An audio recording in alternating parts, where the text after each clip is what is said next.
Greetings, fellow Earthlings. Welcome to another episode of And Another Thing with Dave. Seeking the truth, exposing the lies. Remember, together, we are unstoppable. Keep on digging. So in regards to Spanish Defiance call or message, there was a lot of things being said there that, like, I'm not, I never seek to isolate somebody or make them feel bad or anything like that, or to point out, Okay, so we're not here. Yeah. so Spanish Defiant accused me of building a straw man, right? Um, well, that's not like me talking about the prison system as it exists is not what a straw man is. Like, if I were to build up someone's argument for them by putting words into their mouth and then deconstructing that argument that I invented myself, that would be a straw man. So that's not what happened there. I made an observation about society and the way it actually is. Yeah. And I think we could all agree. I think he made. Well, no, go ahead. Go ahead. I think we could all agree that they're. Yeah. Let him finish his thoughts, go please. ahead, dude. I was definitely on mute, dude. Continue. Okay. Well, I think we could all agree that, like, the things that I said were not outrageous claims. Like, these are things we could immediately observe, and we are all very familiar with. We've seen the expansion of the private prison industry. We've seen the expansion of what qualifies as incarceratable, for lack of better terms, crimes, right? Or crimes that demand incarceration. We've seen these disparities and how laws are written, and also how they're enforced, right? I mean, I would bet you a lot of money that if Jeff Bezos did even like triple the stuff that like half our prison population has done, there's a good chance he would get away with all of it, right?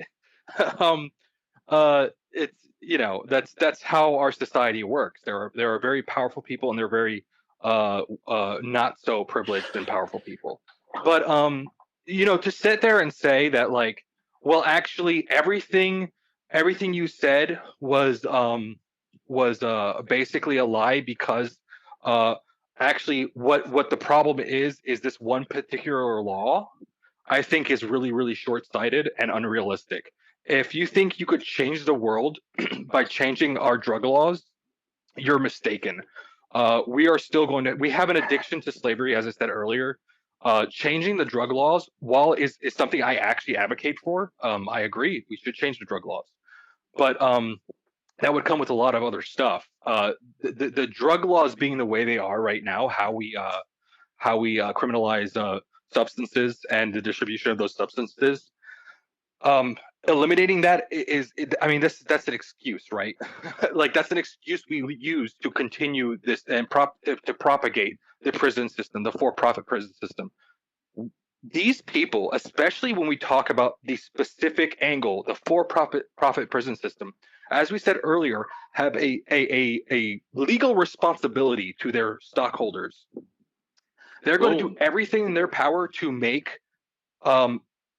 anything a criminal offense, period, because they get paid per person. So yeah, I don't buy that argument that we're going to solve our prison population problem by eliminating a specific campaign against people like me, right? Leftists and black people. That's how this started. Also, we have the reason why we have this massive drug problem in this country right now. That's by the way, a gold mine for these prison companies. Is because we never went after these pharmaceutical companies and held them accountable and responsible for the conditions of people who are addicted to drugs right now, mostly opiates. That's where a lot of these drug abuses and offenses are coming from. So we are going after people who have been prescribed medicine to help them because salespeople told doctors that this medicine or treatment, medical treatment, was not addictive and would be a-okay to prescribe for a plethora of ailments. And because we have that for-profit incentive, we've created a massive social problem. Yep. I mean, I have a lot more to say, but I'm going to get off the soapbox for a little while. But again, I don't want any of the viewers to feel like I'm attacking them or anything like that. I want to speak very bluntly about, I mean, the truth, the reality of our system and our condition as human beings. Well, no, it's your right to respond. I had a slight to retort. criticism. Who's gold? Yes, please go Who's ahead. gold? Yeah, I had a slight retort to that, Sebastian. I totally agree. And if we want to look at how our country is slipping towards what I think is fascism, how I call it capitalism eating its own tail, right? Capitalism's a dog that's running too fast in a circle, and it caught its tail, and now it's eating it. But look at Edward Snowden, Chelsea Manning, Julian Assange. These people are in jail for telling the truth. Not one thing they've released was found to be faulty. Obama is arrested more reporters for the Espionage Act than all presidents before him combined. True. During the BLM protests, 7 reporters were shot with rubber bullets in the eye and permanently blinded. Reporters showing their press pass, wearing a press shirt. And I just wanted to validate what Sebastian said about the drug war being originating to lock up blacks and specifically and left-leaning quote-unquote hippies. Nixon's head aide actually admitted that on his deathbed in the hospital like 5 years ago or something. Right. So Yeah. Thank you. The only comment I'll have is I fully agree with the sentiment that it would not solve this. You can't just like point one, like by legalizing drugs or whatever, that wouldn't solve the prison system because like it's like an internment camp. It's like, I don't remember why they call it's like for-profit prisons almost makes it sound like nicer, but it's legalizing drugs for sure would absolutely, like if you look at Portugal, I don't want to get into that whole thing, but if you look at Portugal, they had an issue, they legalized it, they had a slight uptake and then a drastic drop, right? When you demystify, you destigmatize that. But would it solve it? No, because you have deep-seated like roots in, this might be a trigger, but like it's the way that the government is created by a certain group of individuals, it's targeting individuals that don't fall within that group, i.e. white people. So when you have this idea that's established based on like a history of like incarcerating individuals and then making it for profit, and then, like I said, voting for your individuals that dictate who gets put into the jails at what frequency, that's the issue. Again, legalizing all drugs 100% would be beneficial to the society as a whole.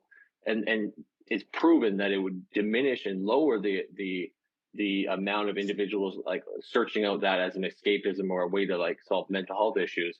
However, it would not solve this absolute human rights fucking like atrocity that's occurring within your borders of freedom.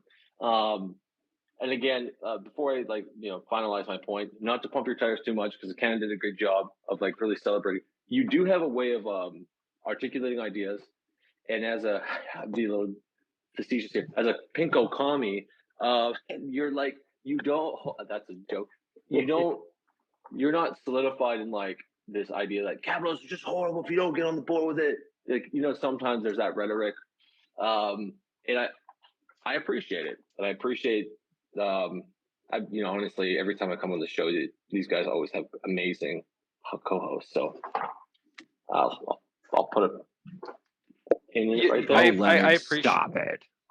I Leonard, appreciate that I recognition. just wanted to reply to what you just said, Leonard, real quick. I think you're right. Ending the drug war alone would not do it, right? We have to have police reform because otherwise they could still smash your tail light when they pull you over and throw you in jail for that, right?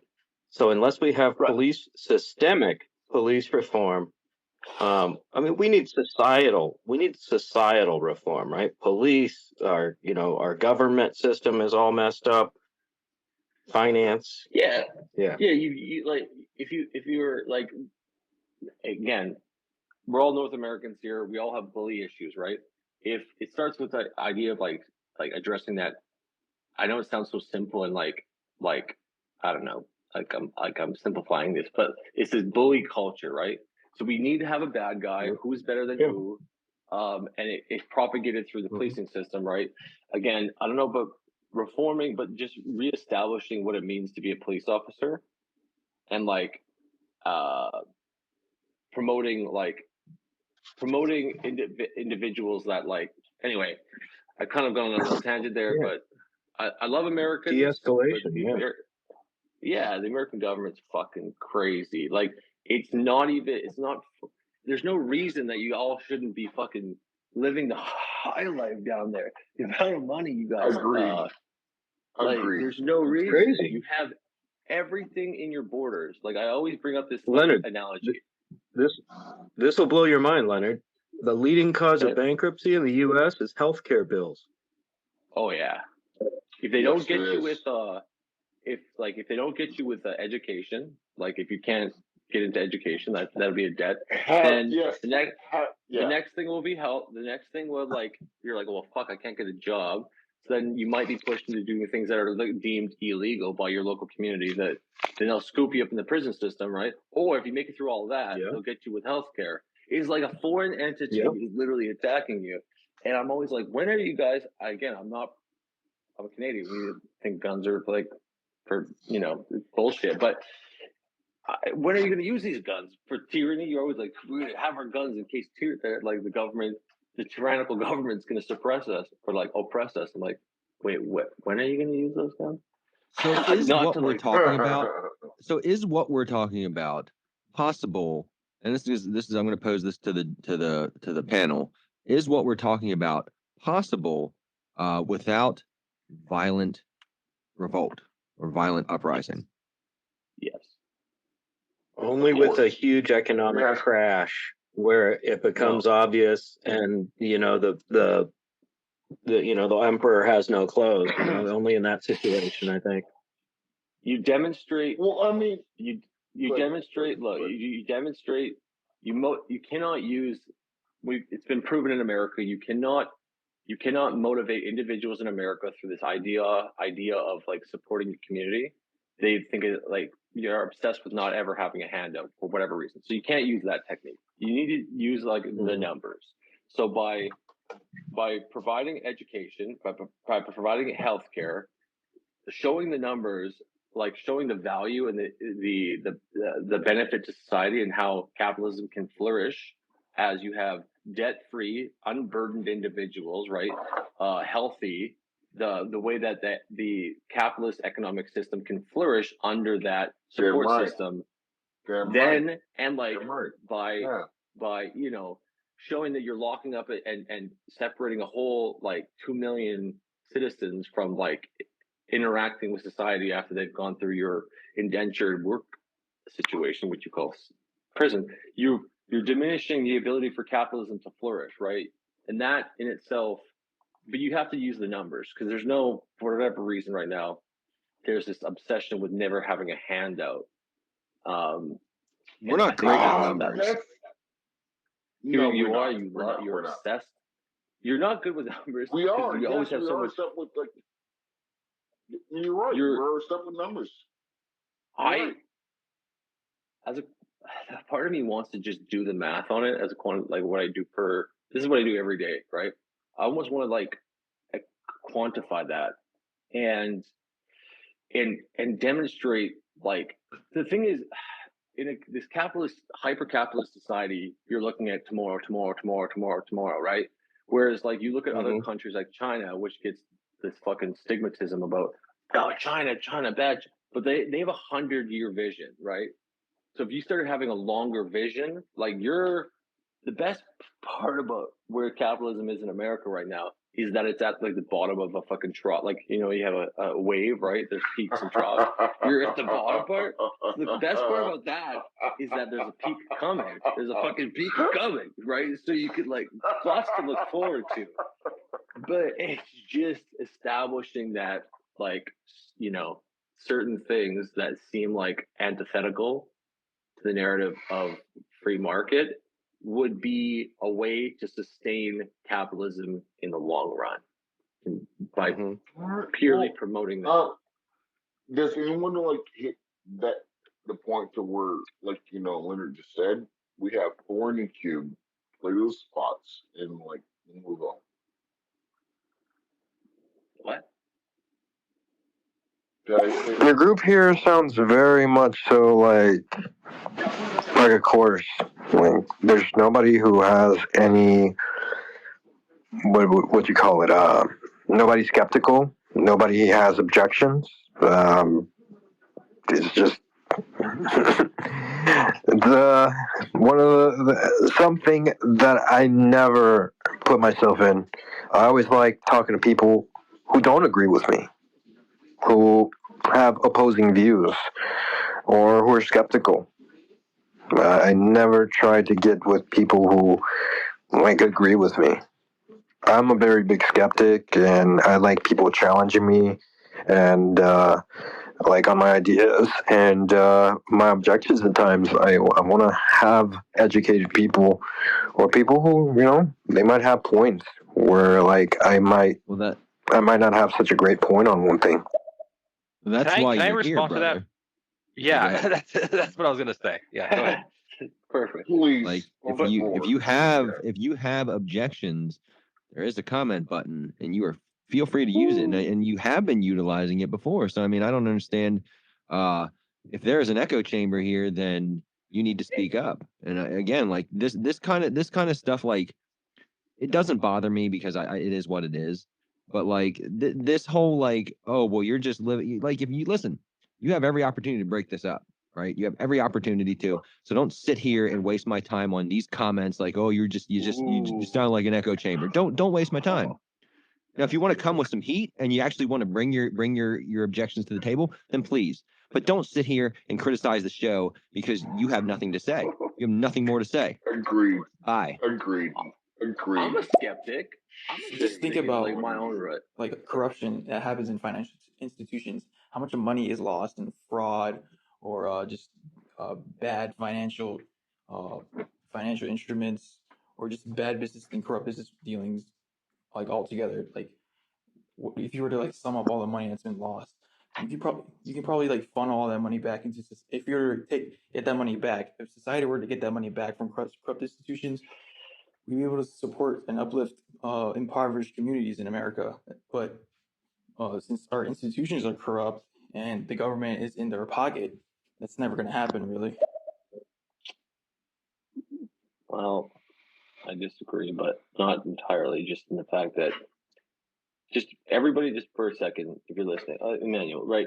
So if you took all the billionaires, right, like take Bezos, take all the money in America, okay, and you distribute it evenly across everyone in America, okay, so everyone has the same amount. So that wouldn't necessarily solve anything, right? Because what needs to occur is like the direction of labor in a way that would positively affect, and also bringing to the table a plan, right? There's always like, okay, I'll give you this $100 million, you do this, but between the 100 million and the solution, there's no like process or planning of it. And so usually, a lot of that is just diminished, right? Because money doesn't actually, you can't eat it. You just need individuals to actually execute on that. If that, sorry, continue. I see how institutions do have the utility to society because they provide the financial resources and the frameworks to fund programs that people in society depend on. Like they provide funding to like insurance companies so that we can have car insurance, medical insurance, and all the good stuff all the good things that actually come from financial institutions. That's what matters for them. But my problem is with act when they act out of like corrupt interests. And I know we're trying to define corruption, but I think in the past we've seen how corruption has manifested. And all you have to do is look at the '08 housing crisis with the implementation of just bad mortgages. So like instances like that where like they're just taking too big of a risk, or Agreed. they're playing their Agreed. cards Agreed. too close to Well, I got to respond to that one real quick. Okay, go ahead. The federal Go for The it. Federal Reserve, right? The Federal Reserve was created by bankers for bankers. There's nothing, the Federal Reserve is no more federal than Federal Express. It's a for-profit operation that controls our money system, Yes. how much money is Yes. printed, the interest rate, and the rate of inflation. And it's run by bankers, a cabal of bankers that all met on Jekyll Island in 1913. You can watch a documentary on it on YouTube for free. The meeting on Jekyll Island. It goes deep. And so they formed this cabal of bankers that every president that's gone against the Federal Reserve has ended up dead, oddly enough. Oddly enough. Corruption to me is this. So every day that you go to work, like we might say we don't have it, but I think if we admit to a piece of us, it's like drawn into this idea that eventually you're going to have the Ferrari, the fucking house, the like freedom of not of having ease, having like breathing room. This idea where we get caught up in this image, right? So of having these things, right? This I'll have enough when I have that, right? Whatever stage you are in that process, instead of like getting to a point where you're like having what you have as like that, like again, I don't know how to say that. It's like you have this feeling of lack because they keep hitting you with everything in the media and what we watch on TV. Like you need to have a Porsche or a really beautiful spouse or a fucking fancy house and all this shit. And we're inundated with this sense of not enough, like a lack, and not this idea of like this at this point you could breathe, you could pursue your own endeavors that are going to provide you with, I always go back to self-satisfaction, which is just like feeling enough without an outside body saying, yeah, you are enough. Right? An attitude of gratitude. Yeah. Exactly. Yeah. I want to say a couple things. Number one, Emmanuel, you are is that how he says his name? I'm sorry. Yes, I believe so. Okay, Yes. Emmanuel, you're a very intelligent person, and I appreciate your observations because like what you are describing, a lot of times are kind of like what we call like the rules of capitalism, right? Like we're trying to best understand what the rules should be, right? But like a couple things I want to say about that in particular is capitalism is a very, very kind of organic thing that happened in human development, right? As human civilization kind of evolved. The rules for what used to be capitalism have dramatically changed. So like the idea that like we have had like these like even our ideas of like supply and demand, capitalism existed before those observations took place. And we do kind of have these things that develop out of that process of, oh crap, there's a problem here that we didn't think of, and it's affecting everyone. So for one example is inflation. We proselytized or I can't. So Spanish was my first language, so I have difficulty saying certain things. We proselytized about how inflation is like like the devil of the capitalist process. But actually, inflation was a necessary thing Yeah. that we developed as we literally changed the rules of the game in order to compensate for an issue that was happening in agriculture. We had the biggest advocates for going away from the gold standard and having this inflationary system were farmers, because they were literally stuck with endless amounts of lifetime debt.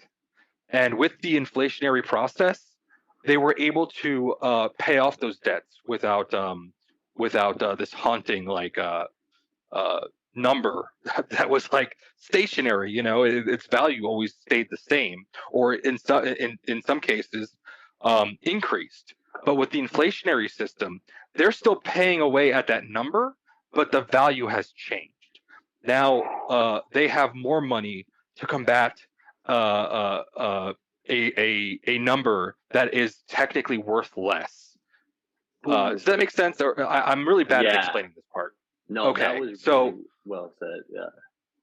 Yeah, and It's- I mean, it's I like- think It's like how I understood it, and correct me, so that just to reassure you, it's like they had this number, this value of debt, but at the current circulation of the available funds, it would be near impossible or impossible for them to overcome, which then provided them less ability to buy whatever. By inflating the currency that's going around, it lessened the debt burden because there's more available currency now. That debt has now diminished, and it's like that. You know what I mean? There was more. Yes, Yeah, yeah, I you're don't know. saying it better than I can. Yeah, yeah, exactly.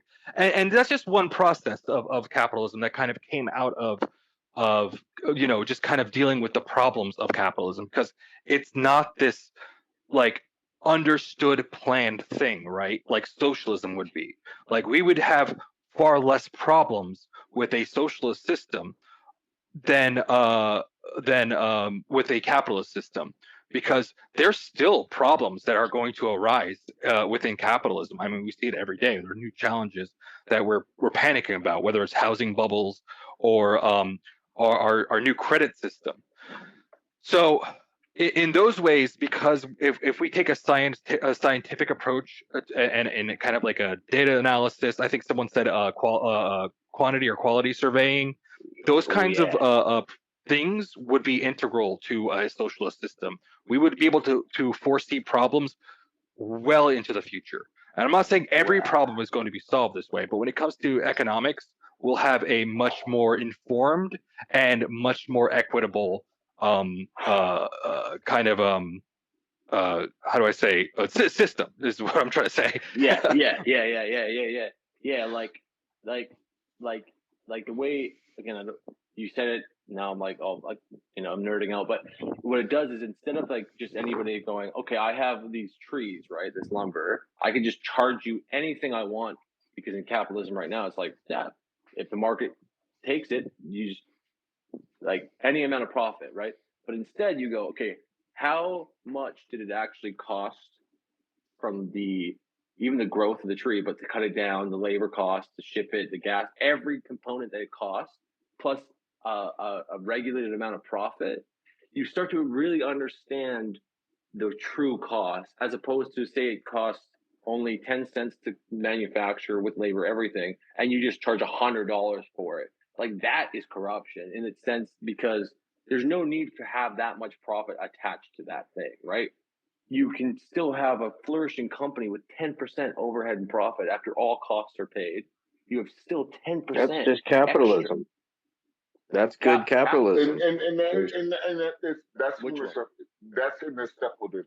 You know what I mean? When it comes to the fact, like, we can all look at those margins. We can all look at the fact of the numbers and whatever we have. We can still One of the main same thing. Think of the fact that, like, excuse me. Sorry, Oh, you're excused. you had something to say? Go for Oh, it. yeah, I was just going to say, one of the main rules of capitalism is something is worth what somebody will pay for it. Yeah, Yeah, that's the problem. and that's the thing. That's the thing. But I do think we're gonna try to wrap it up pretty soon. Um, Hogan, I know you like when we end the shows, we try to talk like whatever music anyone's listening to, or podcasts, or anything, or even something they saw, a movie. Maybe but they watch Peacemaker, Yeah, so and let's they before feel we get to matches that, like John Cena's we got a amazing. bunch of messages. Right. Yes, We got a bunch of let's do. messages. I want to Let's get do. through these. And we can always continue on in like an after show, but I do want to wrap the table up here. We are kind of running up against our time. And but yeah, let's get through these messages. Then we're gonna all we'll do our little closing segment, and then we can decide from there if we want to keep going. It's getting late here, so I will probably drop out, but people are more than welcome to continue then. Let's just get through these messages, and we'll kind of wrap it up. Oh, let's talk about the trickle-down effect and how that works. No, it doesn't fucking work. It's bullshit. Never mind. I was just joking. This is some fucking bullshit. Love it. Dude, shout out to D-Lex. Yeah, Ronald Reagan sucks. Fuck Ronald Reagan, sorry. I mean, let's go one step beyond. Obviously, so you all want to retire at some point, I'm imagining. What do you feel about Social Security? Sorry to laugh. I mean, okay. What do you feel about Social Security, though?